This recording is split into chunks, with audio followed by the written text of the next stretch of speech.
안녕하세요. 설한영입니다. 주말 잘 보내셨죠? 벌써 이제 월요일이네요. 다들 힘들지만 한 주 또 화이팅 해봅시다. 오늘은 어떤 영상을 올릴까 고민을 하다가 ETF 말고 개별 회사를 가져왔는데요. 지구상에서 3개밖에 없다고 하는 신용등급 AAA를 가지고 있는 3가지 회사를 한번 이야기해 보려고 하는데요. 트리플 A라고 하는 것은 미국에 있는 국채보다 더욱 안정화된 가치라고 생각하면 됩니다. 신용등급의 정의는 신용평가 기관에서 발행인의 채권에 부여할 수 있는 가장 높은 등급이라고 보시면 됩니다.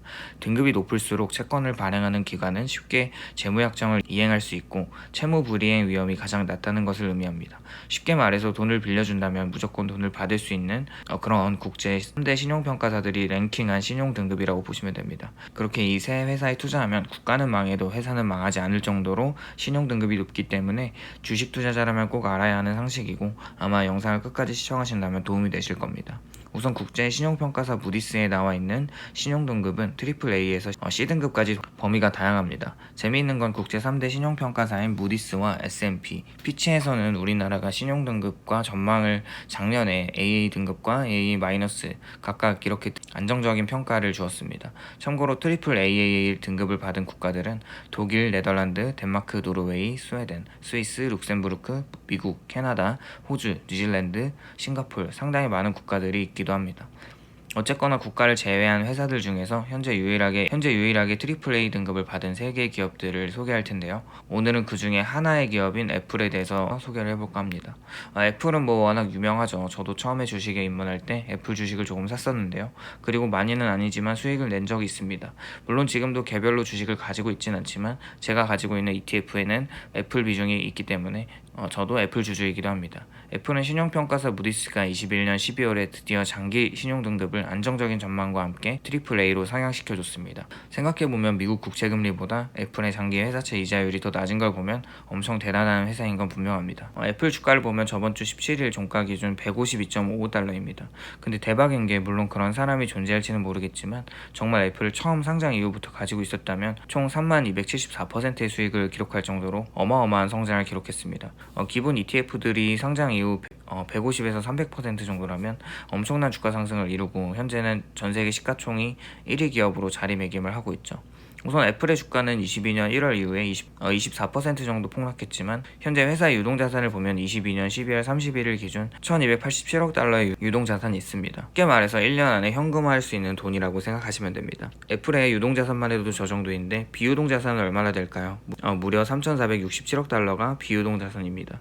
비유동자산은 현금화하는 데서 시간이 다소 걸리는 자산으로 보통 채권이나 부동산, 공장이나 시설 등 당장 현금화할 수 없는 것들을 비유동자산이라고 합니다. 그리고 당연히 빚도 있는데요. 애플은 성장하는 회사이기 때문에 설비나 시설 투자 그리고 전 세계로 계속 확장해 나가고 있는 기업이기 때문에 빚이 많이 있습니다. 그런데 아무리 빚이 많아도 벌어들이는 돈이 워낙 많기 때문에 상관이 없습니다. 그리고 지속적으로 빚을 갚고 있습니다.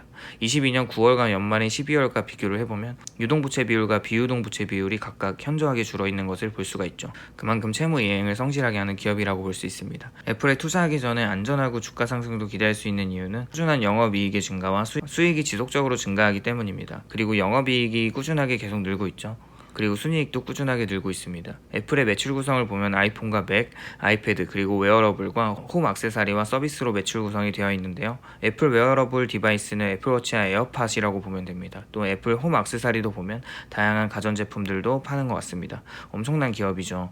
애플은 캐시플로우, 현금성 자산이 정말 많습니다. 22년 9월에는 185억 달러에서 3개월이 지난 12월에는 179억 달러이긴 하지만 현금 흐름이 정말 좋은 기업이죠. 이러니까 신용등급 AAA를 받을 수밖에 없겠죠. 우선 애플의 주가는 22년도에 힘든 한 해를 보내왔지만 장기적으로 보면 계속 전망이 좋고 유망한 기업입니다. 수년간 다양한 인수를 했고 출원된 특허를 통해서 애플은 가상 증강현실 AR, VR 시장에 진출을 하려고 준비 중이고 최근에는 많은 매체에서 회사가 이르면 23년도 올해 봄에 AR, VR 헤드셋을 발표할 가능성이 있다고 합니다. AR 시장은 2030년까지 40.9%의 연평균 성장률을 보일 것으로 예상되기 때문에 이러한 움직임은 애플의 미래에 대해서 미래의 먹거리로 전망이 되기도 합니다. 한편 VR 시장은 2021년 218억 달러 규모였으며 같은 기간으로 연평균 15% 성장할 전망이라고 합니다. 그리고 두 번째 애플의 성장 포인트는 애플은 자체 반도체를 만들 수 있는 기술을 점점 완벽하게 갖추고 있죠. 올해 애플은 맥 라인업에서 인텔 프로세서에서 자체 맞춤형 애플 실리콘 칩으로 전환을 완료할 예정이라고 합니다. 2020년 6월 처음 발표된 새로운 SoC는 인텔 컴퓨터보다 훨씬 더 많은 전력과 더 나은 배터리 수명을 제공하는 회사의 데스크탑과 노트북을 만들 것이라는 예상을 가지고 있고, 또한 20년 2분기 이후 애플의 매개 매출 성장은 53억 달러에서 115억 달러로 116% 정도 증가했습니다. 이러니까 인텔의 주가가 곤두박질 칠 수밖에 없겠죠. 우선 애플이 엄청난 회사인 것은 주주 환원에 적극적이라는 것인데, 남는 잉여 현금으로 자사주 매입을 지속적으로 하고 있습니다. 2022년도만 해도 900억 달러 상당의 자사주를 매입하는 프로그램을 진행하였는데요. 2013년도 이후 애플의 자사주 매입을 5,500억 달러 이상을 지출했습니다. 그만큼 주주 환원에 적극적이기도 합니다. 자사주 매입이 중요한 이유는 그만큼 시중에 돌아다니는 주식 숫자가 자사가 사줌으로써 줄어들고, 그 사들인 주식수를 소각한다면 주가는 당연히 올라갈 수밖에 없기 때문에 주주들이 자사주 매입을 좋아하는 겁니다. 그렇게 작은 사과파이에서 큰 사과파이로 되었다는 재미난 표현도 있습니다. 실제로 애플 주주들은 매 분기마다 회사 지분을 더 많은 양을 소유하게 되는 것이죠. 또한 애플은 배당금을 지속적으로 인상시켜주는 기업이기도 합니다. 현재 시가 배당률 0.6% 정도로 다소 낮아 보이긴 하지만 이건 주가가 많이 올라서 나타나는 현상입니다. 사실 애플은 1993년부터 배당을 지급하기 시작했는데, 처음 지급했을 당시 시가 배당률은 1.98% 정도였습니다. 그 이후로 주가가 너무 많이 올라서 지금 0.6%인 것이죠. 그리고 10년 동안 배당 성장률은 12.48%로 지속적으로 배당을 인상을 해주었는데, 제가 좋아하는 SCHD와 버금갈 만한 배당 인상을 계속해왔습니다. 그리고 애플은 성장주답게 배당금 지급 비율이 굉장히 낮은데요. 연평균 12% 정도의 배당을 인상해 주었지만 현금 대비 배당으로 쓰는 돈은 15% 정도에 불과합니다.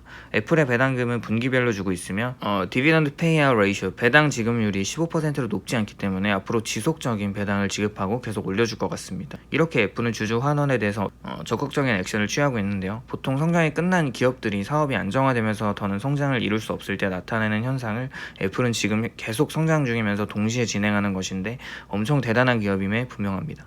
우선 개인적으로 애플은 다우존스 안에 편성된 기업이고, 재무 건전성이나 ROE도 괜찮고, 배당금도 10년 이상 줬고, 배당 인상도 5년 이상 꾸준히 했는데 왜 SC에 편성이 되지 않았는지 한번 생각을 해보았는데요.